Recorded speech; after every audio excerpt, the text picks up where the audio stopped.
오늘 이제 비유 18번째 시간입니다. 여러 주 비유를 거쳐오는 동안에 어쩌면 오늘 내용이 가장 간단하고 짧은 본문이 되겠습니다.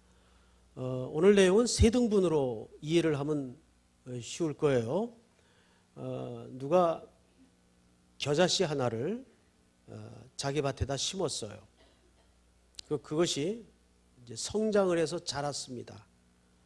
어느 정도 크게 자랐는가 하면 새들이 날아와서 둥지를 틀고 깃들 정도로, 그 깃들다라는 원뜻을 들여다보면 살림을 차리다, 뭐 이런 개념이 됩니다. 그 정도로 나무가 크게 번성을 했고 자랐다, 그 뜻이에요. 그래서 이제 우리는 이 본문을 이제 익숙하게 하나님의 나라는 시작은 초라하고 미미하고 보잘것없지만 생명력을 갖고 있으면 언젠가는 반드시 그렇게 커다랗게 성장할 것이다, 이렇게 생각할 수가 있어요. 또 그렇게 많이 이해해 왔습니다. 자, 그런데 딱하게도 예수님이나 하나님께서는 성경 어디에도 하나님의 나라를 말씀하시거나 가르치실 때 크기로 설명한 적이 없습니다. 하나님의 나라는 이렇게 미미하지만 확대되고 커질 것이다 라는 크기로 하나님의 나라를 가르친 적이 없어요. 자, 그럼 이 본문은 어떻게 된 노릇일까? 우선 우리가 가장 기초 작업부터 한번 좀 들어가 볼까요? 우선 문맥을 한번 좀 보십시다. 여러분, 오늘 본문은 어떤 설명의 보충과 완성을 위해서 이어나온 비유인 것을 놓치고 지나가서는 안 됩니다. 24절부터 좀 보겠습니다. 예수께서 그들 앞에 또 비유를 들어 이르시되 천국은 좋은 씨를 제 밭에 뿌린 사람과 같으니 사람들이 잘 때에 그 원수가 와서 곡식 가운데 가라지를 덧뿌리고 갔다. 좋은 씨를 뿌렸는데 사람이 잠든 틈에 원수가 와서 뭘 뿌렸어요? 가라지를 뿌렸어요. 덧뿌리고 갔어요. 얼마 있다가 25절, 26절 싹이 나고 결실할 때 당연히 무엇도 보였겠습니까? 그렇죠. 이게 당연하죠. 가라지도 보인 겁니다. 자, 27절 다 같이 시작.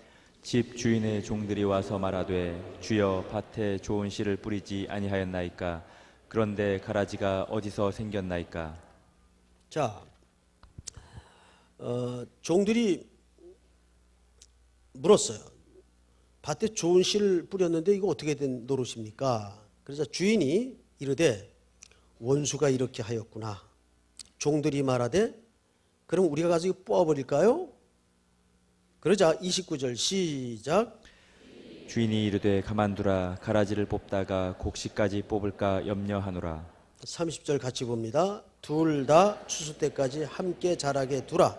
추수 때 내가 추수꾼들에게 말하기를 가라지는 먼저 거두어 불사르게 단으로 묶고 곡식은 모아 내 곡간에 넣으라 하리라. 종들이 주인의 눈치를 살피고 이거 당장 뽑아버릴까요? 근데 주인이 냅둬라. 이거 한꺼번에 정리할 날이 온다. 그리고 기다리도록 했어요. 자, 그리고 나서 오늘 본문입니다. 또 비유로 말씀하세요. 여기 또라는 접속사는 앞의 이야기를 보완하고 보충하고 완성하기 위해서 이어지는 보충 설명이라는 것을 놓치고 지나가서는 안 된단 말이겠죠. 자, 이르시되 천국은 마치 사람이 자기 밭에 갖다 심은 겨자씨 한 알 같으니. 자, 앞을 좀 잠깐 보실까요? 여러분, 겨자씨는 1세기 때 이스라엘 백성들에게는 적어도 가장 작은 씨의 대명사입니다. 실질적으로 가장 작냐? 그건 아니에요. 물론 겨자씨보다 더 작은 씨들이 있어요. 있는데 아마 그때는 이 씨가 사람들의 그 인식 세계의 한계였던 것 같아요. 그래서 이 겨자씨가 사람들 인식 세계 속에는 가장 작은 씨로 이해를 갖고 있었어요. 그래서 32절 보세요. 이는 모든 씨보다 작은 것이로되 자란 후에는 무엇보다 커요? 풀보다 커서 뭐가 되죠? 나무가 되었다. 자, 이제 조금 정리합니다.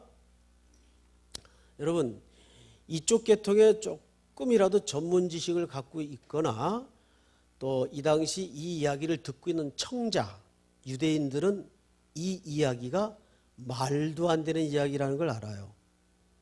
왜 말이 안 될까요? 여러분, 겨자씨는 식물과입니다. 그래서 겨자씨는 심으면 절대 나무가 될 수가 없어요. 그래서 이 이야기는 팔레스타인 땅에서 삶이 익숙한 사람들이라면 저분이 말도 안 되는 얘기를 하는데 누구나 알 수 있는 얘기를 이렇게 풍자적으로 하시는 겁니다. 즉 겨자씨는 기껏 자라봐야 초목이기 때문에 풀이기 때문에 1m 한 50 정도밖에는 클 수가 없어요.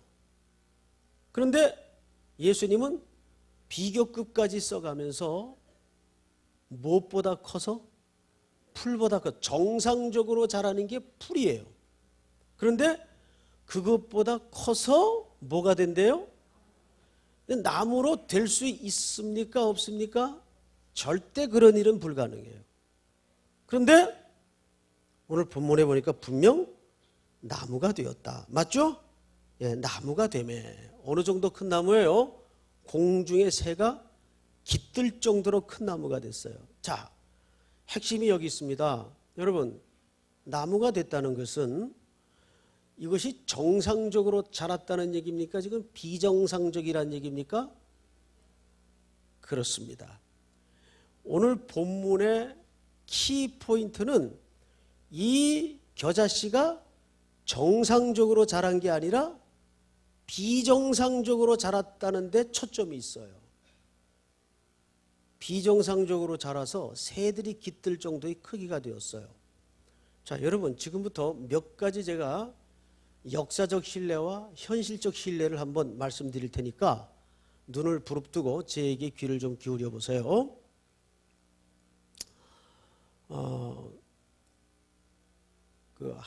처음엔 이제 사람들이 좋은 취지에서 미션 스쿨을 만들어요. 미션 스쿨을 만들 때는 왜 미션 스쿨을 만듭니까?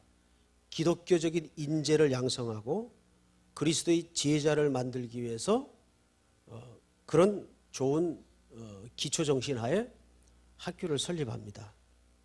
그런데 처음에는 그 철학과 본질과 정신이 어느 정도는 유지가 돼요. 근데 그것이 비정상적인 성장을 가져오면 크기가 비대해지고 세월이 흘러가면 덩치가 어마어마하게 커집니다. 그러면 그런 체격을 유지하면서도 원래 그 학교를 설립할 때의 취지와 철학과 기독교적인 정신과 가치를 유지할 수 있을까요? 유지할 수 없습니다. 우리가 현재 신뢰를 많이 보죠. 연세대학교, 숭실대학교, 이화여자대학교 전부 그런 학교예요. 처음에는 기독교적 인재를 양성하기 위해서 그런 학교를 성도들의 헌금에 의해서 설립을 해요. 그런데 지금은 채플 성경 공부 제대로 못하게 돼 있어요. 무슨 명목으로? 인권 침해라는 명목으로. 이제는 이게 다 걸리게 돼 있어요. 우리나라는 그래도 아직은 그 경계선에 서 있지만 미국 같은 경우에 이미 그것이 자유롭지 못해요. 자, 미국이라는 나라는 어떻게 생성이 되었습니까? 이 지구촌에 실질적인 기독교 국가가 존재한다고 보세요? 존재하지 않습니다. 기독교 정신과 기초를 가지고 설립한 국가는 있어요. 그런데 실질적인 기독교 국가가 존재한다고 생각하십니까? 존재하지 않아요. 처음에는 영국에서 퓨리탄들이 신앙의 자유를 찾아서 외로운 배 한 척에 100여 명이 생사를 걸고 바다를 건너요. 그래서 아메리카라는 신대륙에 도착을 했습니다. 제일 먼저 예배당을 짓고 엄청난 희생과 대가를 지불해 가면서 기독교 국가를 설립합니다. 그런데 오늘날 그 기독교 국가가 전 세계에 어떤 영향을 끼치던가요? 지금은 우리에게 복음을 전하던 일은 벌써 100여 년 전에 향수로 추억으로 한 페이지가 넘어가 버리고 말았어요. 지금은 동성애를 강단에서 공격하면 수갑차는 세상이 되어버리고 말았어요. 이것은 동성애라는 문제는 또 다른 문제로 우리가 다뤄야 될 어떤 아주 중요한 주제이긴 합니다만은 지금 그렇게 되어버리고 말았어요. 미국에는 지금 주기도문 10계명을 학교에다 제대로 기독교 학교에다 걸지 못하게 되어 있습니다. 뭐든지 비정상적인 성장은 이런 폐해를 갖고 와요. 자, 교회는 어떤가요? 우리 기독교가 1세기 때 박해를 받을 때는 순교를 당하고 가죽을 뒤집어 씌움을 받고 원형 경기장에서 죽어갈 때는 복음이 절절하게 순전했어요. 그런데 주후 314년인가요? 콘스탄틴 대제가, 제가 연도는 지금 정확하지 않습니다만은 기독교를 로마의 국교로 선포한 이후에 기독교는 점점점 덩치가 확산이 돼가고 권력의 위에 서게 됐어요. 그 결과가 어떻게 됐나요? 말이 안 되는 죄악들이 교회 안에 온갖 명목을 틈타서 스며들어오기 시작했습니다.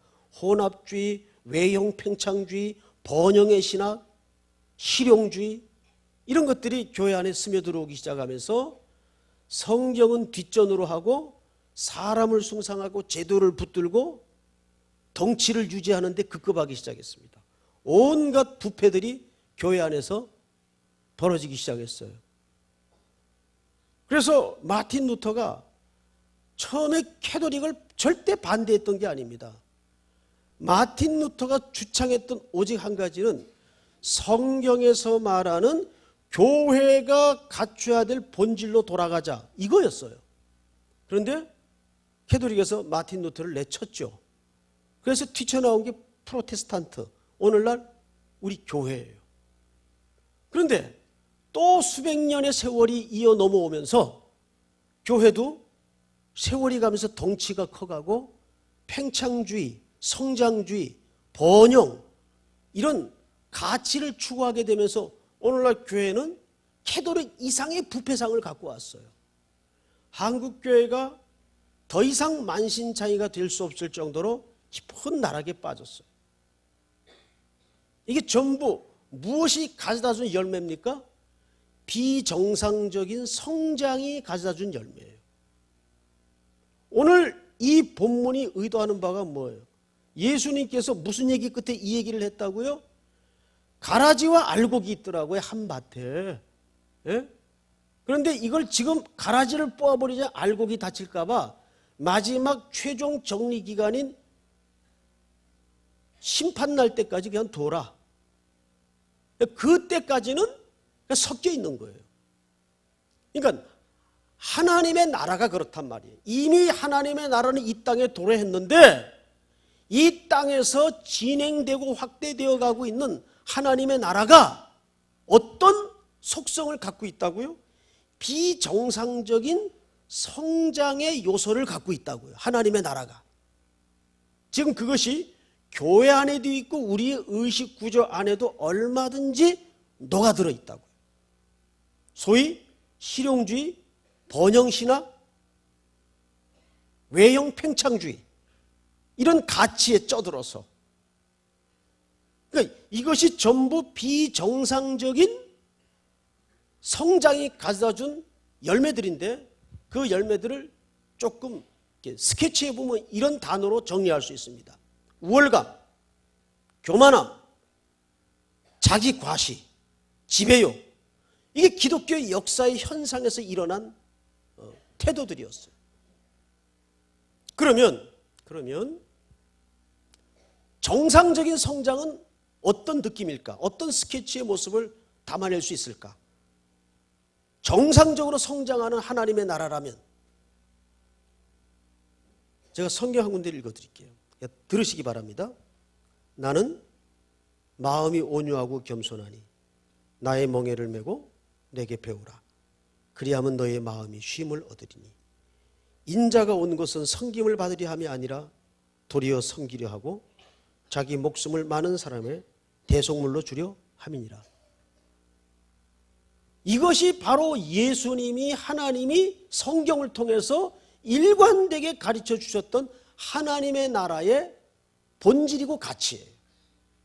낮아짐, 겸손, 온유, 봉사, 헌신, 이런 모습이 하나님의 나라의 가치의 모습이에요. 이것이 정상적으로 자라는 하나님의 나라의 가치의 모습이에요. 그런데 오늘 이 본문은 이런 하나님의 나라의 가치에 대해서, 본질적인 가르침에 대해서 일절 설명을 하고 있지 않다는 겁니다. 그래서 고린도후서에서는 사도 바울이 이런 얘기를 했어요. 이것은 이상한 일이 아니니라. 사탄도 자기를 광명의 천사로 가장하나니 그러므로 사탄의 일꾼들도 자기를 의의 일꾼으로 가장하는 것이 또한 대단한 일이 아니니라. 그들의 마지막은 그 행위대로 되리라. 여러분, 수만 명, 수십만 명 몰려있는 교회들이 있죠, 지구촌에. 과연 그러한 크기가 과연 하나님의 나라의 정상적인 모습일까? 성경은 단연코 아니라고 얘기합니다. 한 사람의 어떤 스타성에 의해서, 한 사람의 또는 카리스마에 의해서 그냥 덩치만 커버린 이런 외형적인 모습이 과연 정상적인 하나님의 나라의 모습이고 가치일까? 성경은 아니라고 얘기하는 거예요. 절대 그것이 아니다. 오늘 이 겨자씨의 이야기는 바로 그 얘기를 하고 싶은 거예요. 겨자씨는 나무가 될 수 없는 거예요. 그런데 풀보다 커서 나무가 되어버렸어요. 무엇이 깃드는 나무? 새들도 깃들고 둥지를 트는 나무가 되었어요. 그 여기 등장하는 새는 뭘까요? 우리가 비유의 일맥상통한 관점에서 한번 찾아보자고요. 13장 4절을 보세요. 13장 4절. 한번 같이 읽겠습니다. 시작. 뿌릴새 더러는 길가에 떨어짐에 새들이 와서 먹어버렸고. 여기 새는 비유 속에 늘 원수의 그림으로 등장을 해요. 말씀을 빼앗아 먹어가는 사람. 자, 그런데 여러분, 왜 그러면 예수님께서 하필 이 나무에, 큰 커버린 나무에 깃드는 새의 모습으로 등장을, 이 비유를 설명을 하셨을까? 여기엔 중요한 구약적 배경이 있어요. 구약에는 좀 이렇게 어려운 표현인데 계시록 공부할 때 하도 많이 들어서 여러분들이 익숙할 겁니다. 구약에는 묵시문학이 있습니다. 묵시문학이라는 것은 다른 거 아니에요. 두 가지 관점으로 쓰여진 책을 얘기합니다. 구원과 종말을 쓴 책을 묵시문학이라 그래요. 거기에는 문학적 표현들이 굉장히 많은데 대표적인 책이 에스겔서하고 다니엘서입니다. 거기에 오늘 예수님이 바로 그 책에서 오늘 비유를 인용을 하신 겁니다. 찾아볼까요? 에스겔서 17장을 눈으로 확인해 보십시다. 에스겔서 17장.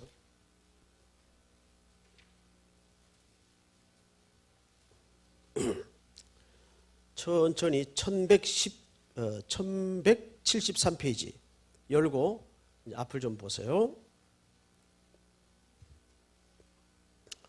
찾으셨습니까? 네, 천천히 찾으세요. 자, 이제 앞을 보세요. 찾으셨으면 찾은 분들만 앞을 보세요. 못 찾은 분들은 계속 그냥 찾으세요. 자, 이 에스겔서 17장은 어떤 대목인가 하면, 이걸 지금 뭐 이 짧은 3, 40분에 다 설명할 수는 없고 그냥 간단히 들으십시오. 유다를 놓고, 유다라는 하나님의 백성의 나라를 놓고 애굽과 바벨론이 차례로 교대로 먹는 작업이에요. 교대로 와서 쳐요. 그러니까 얼마나 힘들어요, 백성들이, 나라가. 그런데 유다가 그 애굽과 바벨론 틈바구니에서 너무너무 큰 시련을 당해요. 그런데 그 유다를 괴롭히는 강대국인 애굽과 바벨론을 오늘 뭘로 묘사하는가 보세요. 23절, 17장 23절. 이스라엘 높은 산에 심으리니 그 가지가 무성하고 열매를 맺어서 아름다운 백향목이 될 것이요 각종 새가 그 아래에 깃들이며 그 가지 그늘에 살리라. 이게 바로 애굽을, 바벨론을 묘사한 묵시문학적 표현이에요. 바로 이 부분을 예수님이 지금 인용하신 거예요. 그러니까 나무에 새가 깃든다는 표현은 이 세상 나라의 엄청난 외형주의와 팽창주의를 설명하는 그림이에요. 자, 에스겔서 31장 한 군데 더 확인합니다. 뒤로 넘어가서 13절. 거기 이제 애굽을 이렇게 묘사했어요. 애굽을. 13절 한번 같이 읽겠습니다. 시작. 공중의 모든 새가 그 넘어진 나무에 거주하며 들의 모든 짐승이 그 가지에 있으리니. 공중의 모든 새가 무슨 나무예요? 그 넘어진 가지에 머물고 거주한다고 표현되어 있어요. 근데 이 나무는 언젠가는 이렇게 넘어뜨려 찍힐 거예요. 그거를 종말론적 관점에서 암시하고 있는 거예요. 어쨌든 예수님이, 여길 보세요. 예수님이 오늘 겨자씨 비유를 한 그 나무는 바로 이 땅에 하나님의 나라가 진행이 되는데 거기에는 필연적으로 이 땅의 교회는, 이 땅의 하나님의 나라의 역사 속에 진행되는 내용 속에는 비정상적인 성장이 있다, 그 말이에요. 맞습니까? 틀립니까? 틀림없이 맞는 얘기입니다. 항상 비정상적인 성장이 있어요. 우리는 매일 이것을 주기마다 한 번씩 세차게 흔들어 버리는 작업을 하지 않으면 그 속에 그냥 묻혀서 함몰돼서 죽어버립니다. 다 똑같이 멸절을 당하고 맙니다. 그 얘기를 하는 거예요. 자, 이제 오늘 본문으로 다시 돌아가십시다. 마태복음 13장. 이제 마무리를 좀 하겠습니다. 33절을 보세요. 한번 같이 읽을까요? 거기 이제 붙어 있는 비유인데 시작. 흙은 마치 여자가 가루 서말 속에 갖다 넣어 전부 부풀게 한 누룩과 같으니라. 뭐가 같다고요? 이런 거를 뭘로 묘사했는가 하면 누룩 같은 요소로 묘사한 거예요. 원래 하나님의 제사에 드리는 떡에는 누룩을 넣도록 되어 있습니까? 안 넣도록 되어 있습니까? 안 넣도록 되어 있어요. 그리고 유월절 음식을 먹을 때에도 절대 무엇이 들어가서는 안 됐어요? 누룩이 들어가서는 안 됐어요. 누룩은 나쁜 영향력을 얘기합니다. 일관되게 예수님께서 누룩을 성경에서 어떻게 설명했는가 몇 군데만 제가 읽어드릴 테니까 귀만 열어서 들으시기 바랍니다. 너희는 너희가 자랑하는 것이 옳지 아니하도다. 적은 누룩이 온 덩어리에 퍼지는 것을 알지 못하느냐? 너희는 누룩 없는 자인데 새 덩어리가 되기 위하여 묵은 누룩을 내버리라. 우리의 유월절 양 곧 그리스도께서 희생되셨느니라. 이러므로 우리가 명절을 지키되 묵은 누룩으로도 말고 악하고 악의에 찬 누룩으로도 말고 누룩 없이 오직 순전함과 진실함의 떡으로 하자. 적은 누룩이 온 덩어리에 퍼지느니라. 누룩은 무슨 영향력입니까? 나쁜 영향력을 얘기합니다. 그러니까 천국은 이 땅에서 진행이 되는 동안 필연적으로 비정상적인 성장을 해갈 때 그 안에 뭐가 파고든다는 거예요? 나쁜 영향력이 누룩처럼 파고든다는 거예요. 그것이 하나님의 나라의 역사 속의 진행 속에 있다는 얘기입니까? 없다는 얘기입니까? 반드시 있다는 얘기예요. 그래서 오늘 마태복음 13장 다시 눈을 돌려서 이 모든 얘기를 하신 다음에 36절 보세요. 제가 좀 읽겠습니다. 13장 36절. 결국 지금 이 모든 누룩 얘기, 겨자씨 얘기가 무슨 얘기 속에, 무슨 교훈 속에 포함되어 있는가를 분명할 수 있어요.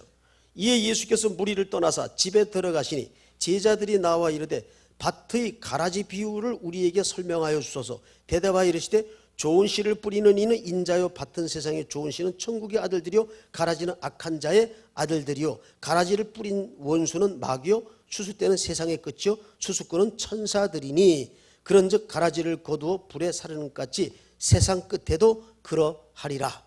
자, 지금 누룩 얘기, 겨자씨 얘기가 전부 무슨 교훈 속에 포함되어 있는 겁니까? 가라지와 알곡의 심판의 얘기 속에 포함되어 있는 거라고요. 그렇다면 오늘 이 이 겨자씨의 비유는 겨자씨가 자라서 풀이 돼야 되는데 그게 정상인데 뭐가 됐어요? 절대 될 수가 없는, 돼서는 안 되는 나무가 돼 있어요. 나무가. 그런데 우리는 예수님의 제자들처럼, 예수님의 제자들은 예수님의 말씀 앞에 앉아서 그 말씀을 듣고 그 말씀을 배운 사람들인데 끊임없이 예수님 앞에서 무슨 질문했죠? 누가 큽니까? 맞아요, 틀려요? 이것이 오늘 우리의 신앙의 의식세계일 수가 있단 말이에요. 항상 크기를 얘기해요. 많이 가진 걸 얘기해요. 여러분, 그것은 세상 사람들이나 비교하는 가치들입니다. 우리는 그런 가치로 모든 이해 판단을 들이대서는 안 돼요. 크냐 작으냐, 그런 어리석은 이 제자들마저도 그 질문을 끊임없이 예수님에게 졸졸 따라다니면서 해댔어요. 누가 큽니까? 그의 어머니도 그 제자들도 항상 같은 질문이었어요. 그런데 그 질문이 우리 신앙의 폐부 속에는 없냐 그 말이에요. 있다고요. 왜 난 작습니까? 왜 난 적습니까? 왜 난 더 못 가집니까? 전부 이 질문이고 이 수셔댐 아니겠어요? 이것이 큰 나무가 되고 싶은 욕망이라고요. 성장주의나 번영신앙이 말하는 해석이라고요. 하나님은 천국을 크기로 설명한 적이 한 번도 없어요. 항상 가치요, 본질이요, 내용이요, 태도요, 자세로 설명을 했지. 그것이 정상적인 하나님의 나라의 교훈이에요. 그런데 언제나 우리는 누가 큽니까? 하나님의 나라를 크기로 이해하려는 속성에 빠져 있다고요. 맞죠, 여러분? 이것이 오늘 우리 속에 던지는 이 말씀을 통한 도전입니다. 오늘도 이 말씀에 붙들려 저와 여러분들이 다시 한번 이 피폐해가고 한국교회는 덩치는 점점 커가고 재산도 많아지고 인적 자원도 많아지는데 내용은 형편없는, 정말 큰 나무만 추구하다가 나중에 찍혀버리는 꼴이 되지 않을까 두려움이 커요. 오늘도 이 말씀이 참된 그리스도의 제자로 일어선 여러분들에게 깊은 한 주간의 질문이고 도전이 되기를 축복합니다. 일어나십시다.